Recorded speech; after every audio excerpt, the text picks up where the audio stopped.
ஆன்மீக அன்பர்கள் அனைவருக்கும் அன்பான வணக்கம். நாம நம்மளோட சேனல்ல ஆன்மீகம் சம்பந்தமான பல வீடியோ பதிவுகள் தாங்க பார்த்துக்கிட்டே இருக்கோம். அந்த வகையில நாம இன்னைக்கு என்ன பதிவு தெரிஞ்சுக்க போறோம் அப்படின்னா, ஜனவரி 29ஆம் தேதி அமாவாசைங்க. அதுக்கு பிறகு எந்த மாதிரியான பலன்கள் எல்லாம் இந்த கடகராசிக்காரங்களுக்கு கிடைக்க போகுதுன்னு பார்க்கலாங்க. இந்த அமாவாசை வந்து நமக்கு ரொம்பவே ஸ்பெஷலாவும் அமைஞ்சிருக்குது. அதனால அமாவாசை பத்தியும் கொஞ்சம் தெரிஞ்சுக்கலாம். ஸோ வீடியோ ரொம்பவே இன்ட்ரெஸ்டா இருக்க போகுது. ஸ்கிப் பண்ணாம முழுசா பார்த்து பயன்பெறுங்க. இந்த மாதம் வந்து அமாவாசை நமக்கு ஜனவரி 29ஆம் தேதி புதன்கிழமை அமைஞ்சிருக்குதுங்க.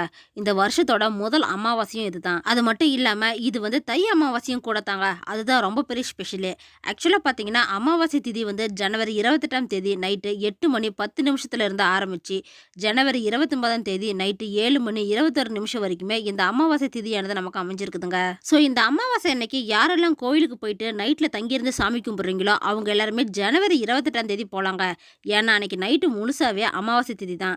ஒருவேளை தர்ப்பணம் கொடுத்து படையல் போட்டு வழிபட நினைக்கிறவங்க இல்லைன்னா நார்மலா கோயிலுக்கு போய் சாமி கும்பிடுறவங்க இவங்க எல்லாருமே ஜனவரி 29ஆம் தேதி கோயிலுக்கு போலாங்க. அன்னைக்கு பகல் முழுசாவே அமாவாசை திதி தான். அதனால அவங்கவுங்க சௌகரியத்தை பொறுத்து வழிபாடு செய்யலாங்க. எந்த ஒரு பாதிப்புமே கிடையாது. அமாவாசை திதியை வந்து மிஸ் பண்ணிட்டேனே அப்படின்னு நினைக்கவும் வேணாம். அடுத்ததா பாத்தீங்கன்னா இந்த அமாவாசையோட சேர்த்து அன்னைக்கு திருவோண விரதமும் வருதுங்க. அதனால இந்த 2025 வரக்கூடிய முதல் அமாவாசையை நமக்கு ரொம்பவே ஸ்பெஷலா தான் அமைஞ்சிருக்குது. இந்த அமாவாசை வந்து தை அமாவாசை அப்படிங்கிறதுனால நாம எந்த மாதிரியான வழிபாட்டு முறைகள் செய்யலாம் அப்படின்னு பார்க்கலாங்க. இப்போ இந்த தை அமாவாசை அன்னைக்கு வந்து நம்மளோட முன்னோர்களை நினைச்சு அவங்களுக்கு திதி கொடுக்க வேண்டியது தாங்க ரொம்பவே முக்கியமா இருக்கிற ஒண்ணு. ஆடி அமாவாசை அன்னைக்கு முன்னோர்களை வரவேற்கிற நாம தாங்க தை அமாவாசை அன்னைக்கு வந்து விடை கொடுத்து அனுப்புறோம். இந்த நாள்ல வந்து புண்ணிய தீர்த்த ஸ்தலம் அப்படின்னு சொல்லக்கூடிய நீர்நிலைகள்ல போய் எள் தண்ணீர் இறைத்து வழிபாடு செய்யலாங்க. இது வந்து அவங்களோட தாகத்தை தீர்க்க முடியும். ஒருவேளை நீர்நிலைகளுக்கு போக முடியல அப்படிங்கிற பட்சத்துல நீங்க வீட்லயே கூட எள்ளும் தண்ணீரும் இறைத்து வழிபாடு செய்யலாங்க. இப்படி வழிபாடு செய்யறது மூலியமா அவங்களுக்கு செஞ்ச பாவங்கள் எல்லாமே நீங்கி அவங்களுக்கு முக்தி கிடைக்குங்க.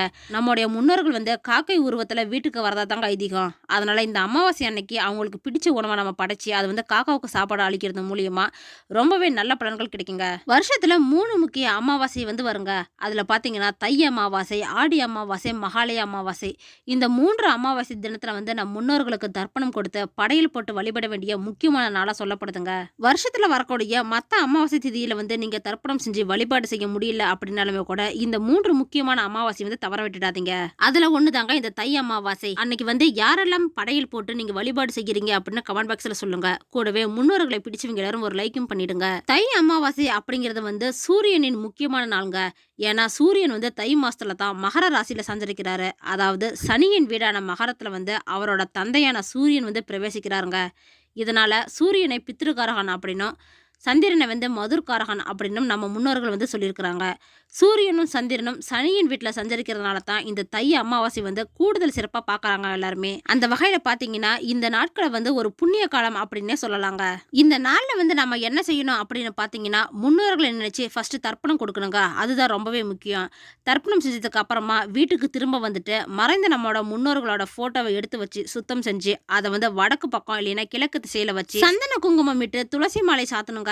முன்னோர்கள் பயன்படுத்திய பொருளை வச்சு குத்து விளக்கு ஏற்றி வைக்கலாம். அப்படி இல்லைன்னா முன்னோர்களுக்கு பிடிச்சமான இனிப்பு, காரம், பல வகை இல்லைன்னா அவங்களுக்கு என்னென்னலாம் சாப்பிடுவாங்களோ அது மாதிரியான பொருட்களை வாங்கி வச்சு அவங்களுக்கு படைக்கலாங்க.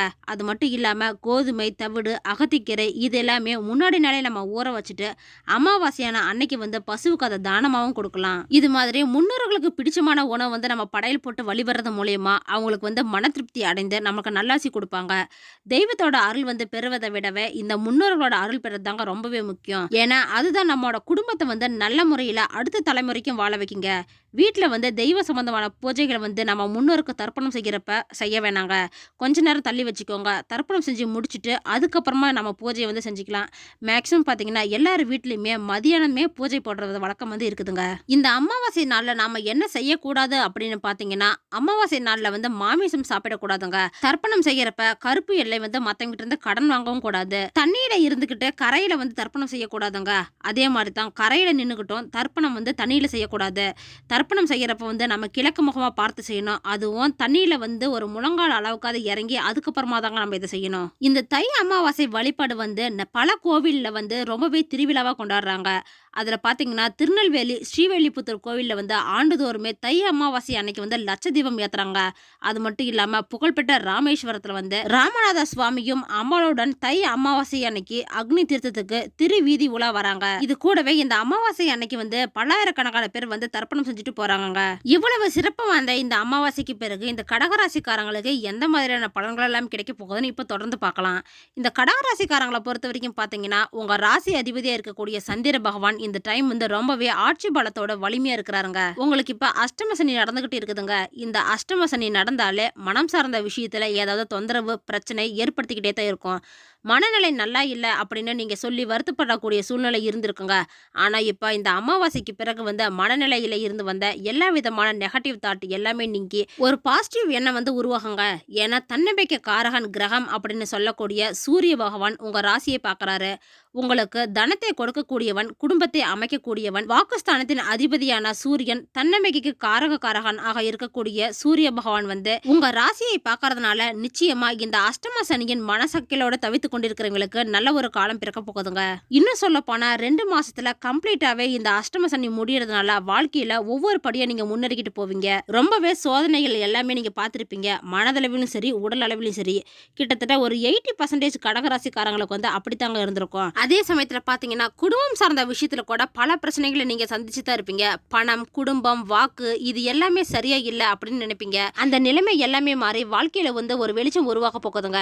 ஏன்னா இது வரைக்கும் சனி பார்த்தது வந்து 2ஆம் இடம் அப்படின்னு சொல்லக்கூடிய குடும்பஸ்தானத்தை பார்த்து கொண்டிருந்தாருங்க.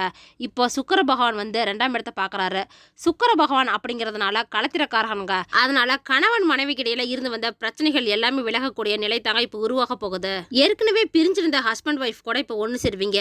முயற்சி ஸ்தானாதிபதி தைரிய வீரியத்தை கொடுக்கக்கூடிய புதன் பகவான் வந்து பாத்தீங்கன்னா ஜனவரி 24ஆம் தேதி சூரியனோடு சேர்ந்து புதன் ஆதித்ய யோகம் குருவின் பார்வையில வந்து நல்லபடியா இருக்க போகுதுங்க. அப்போ உங்களுக்கு மனத்தெளிவு அடையுங்க. 3ஆம் இடம் அப்படின்னா அது வந்து மனதை குறிக்கக்கூடிய இடம் தாங்க. அப்ப அந்த 3ஆம் இடத்தை வந்து குரு பகவான் பார்க்கறதுனால உங்களுக்கு பாக்கியத்தை கொடுக்கக்கூடிய குரு பகவான் 3ஆம் இடத்தை பார்க்கறாரு. 3ஆம் அதிபதியா இருக்கக்கூடிய புதனையும் பார்க்கறாருங்க. அப்போ உங்களுக்கு முயற்சி எல்லாமே பலனளிக்கக்கூடியதா தான் இருக்கும். தடைப்பட்டுக்கிட்டு இருந்த விஷயத்துல எல்லாமே இப்போ வந்து சக்சஸ் கிடைக்கக்கூடிய அமைப்பு தாங்க. புதுசா ஒப்பந்தங்கள் எல்லாமே கிடைக்கும்.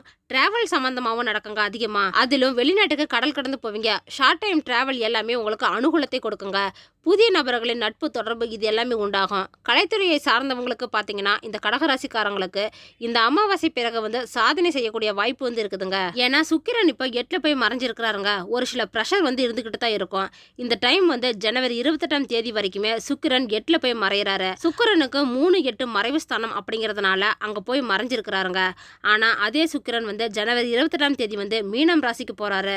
அங்க அவரு உச்சபலம் பெறதுனால உச்சபலத்தை அடைஞ்சி அந்த சமசப்தம பார்வையாக 3ஆம் இடத்தை பார்க்கறாருங்க. 3ஆம் இடமானது கீர்த்தி ஸ்தானங்க. அதனால 3ஆம் இடம் வந்து ஒப்பந்தம் சம்பந்தமானது. அந்த வகையில பாத்தீங்கன்னா இந்த கலைத்துறையினருக்கு வந்து புதுசா ஒப்பந்தங்கள்லாம் கிடைக்குங்க. வாய்ப்புகள் வந்து பயன்படுத்திக்கோங்க. ஏன்னா குரு பார்வை இருக்குங்க.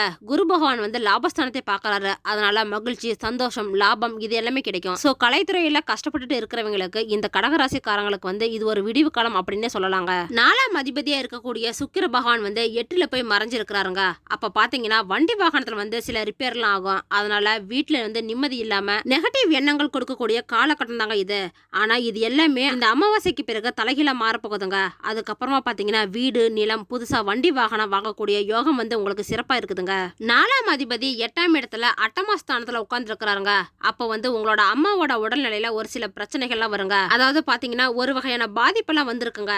ஆனா இதுவுமே கூட இந்த அமாவாசைக்கு பிறகு வந்து உங்க அம்மாவோட உடல்நிலையிலயும் நல்லா தான் முன்னேற்றம் கிடைக்க போகுது. கருத்து வேறுபாடால பிரிஞ்சிருக்கிறீங்க அப்படின்னா நீங்களும் உங்க அம்மாவும் ஒண்ணு சேர்ற வாய்ப்பு கூட இருக்குதுங்க. 5ஆம் அதிபதியா இருக்கக்கூடிய அந்த செவ்வாய் பகவான் வந்து லக்னத்துல உங்களுடைய ராசியில அமர்ந்து சந்திரனோட சேர்ந்து இருக்கிறது வந்து நல்ல ஒரு அமைப்பு தாங்க. 5ஆம் இடத்தை குரு பாக்குறாரு. 11ஆம் இடத்துல இருந்து 5ஆம் இடத்தை குரு பாக்குறது நல்ல ஒரு விஷயம் தாங்க. இந்த கடகராசிக்காரங்களுக்கு குழந்தை பிறப்புக்கான சாதகமான வாய்ப்புகள் வந்து நிறையவே இருக்குதுங்க. 6ஆம் அதிபதியா இருக்கக்கூடிய அந்த குரு பகவான் வந்து 11ஆம் இடத்துல இருக்கிறாருங்க. 6க்குரியவன் தனக்கு 6ல போய் உட்கார்ந்து இருக்கிறாரு. அதனால கடன், நோய், எதிர்ப்பு, வம்பு வழக்கு, கோர்ட்டு கேஸ் இப்படின்னு பல வேதனைகளை வந்து நீங்க அனுபவிச்சிருந்திருப்பீங்க. ஆனா அதுல இருந்து எல்லாமே இப்ப நீங்க விடுதலை கிடைக்கக்கூடிய சந்தர்ப்பம் வந்து உருவாக போகுதுங்க. வாய்ப்பு வந்து தவற விடாம கரெக்டா யூஸ் பண்ணிக்கோங்க. ஏன்னா 6க்குரியவன் வந்து 11ல போய் உட்கார்ந்து இருக்கிறதுனால இனிமே உங்களை யாரும் ஒண்ணும் பண்ண முடியாதுங்க. 7ஆம் இடத்துல சூரிய பகவான் நல்லது தாங்க நடத்த போறாரு. அதனால நீங்க பணத்தை ஹேண்டில் பண்ற விதம் வந்து ரொம்பவே நல்லா இருக்குங்க. 7க்குரியவன் 8 போய் தனக்கு 2ஆம் இடத்துல வந்து இருக்கிறதுனால திருமண தடைகள் வந்து எல்லாமே நீங்க போகுதுங்க. ஒரு சில தடைகள் எல்லாமே சரி செய்யறதுக்கு இந்த அமாவாசைக்கு பிறகு வந்து ஸ்ரீவில்லிபுத்தூர் இல்லைன்னா ஸ்ரீரங்கம் கோயிலுக்கு போயிட்டு ஆண்டாள் நாச்சியாரை வந்து வணங்குங்க, நல்லது நடக்கும். ஓகே ஃப்ரெண்ட்ஸ், இந்த வீடியோ பதிவு உங்களுக்கு பயனுள்ளதாக இருக்கும் அப்படின்னு நினைக்கிறேன். அடுத்தடுத்து நம்ம சேனலில் ஆன்மீகம் சம்மந்தமான பல வீடியோ பதிவுகள் தாங்க வரப்போகுது. ஸோ நம்ம சேனலை நீங்கள் இப்போ தான் ஃபஸ்ட் டைம் பார்க்குறீங்க அப்படின்னா சப்ஸ்கிரைப் பண்ணி வச்சுக்கோங்க. கூடவே பெல் ஐக்கனையும் கிளிக் பண்ணி வச்சுக்கோங்க. அப்போ தான் நாங்கள் போடுற வீடியோ பதிவு உங்களுக்கு உடனே கிடைக்கும். இந்த வீடியோ உங்களுக்கு பிடிச்சிருந்தா லைக் பண்ணுங்கள், ஷேர் பண்ணுங்கள், கமெண்ட் பண்ணுங்கள். அதோட உங்கள் ஃப்ரெண்ட்ஸ் அண்ட் ஃபேமிலிக்கும் ஷேர் பண்ணுங்கள். மற்றொரு ஆன்மீக தகவல் வீடியோவோடு உங்களை சந்திக்கிறேன். ஆன்மீக அன்பர்களான உங்களுக்கு நன்றியும் வணக்கமும்.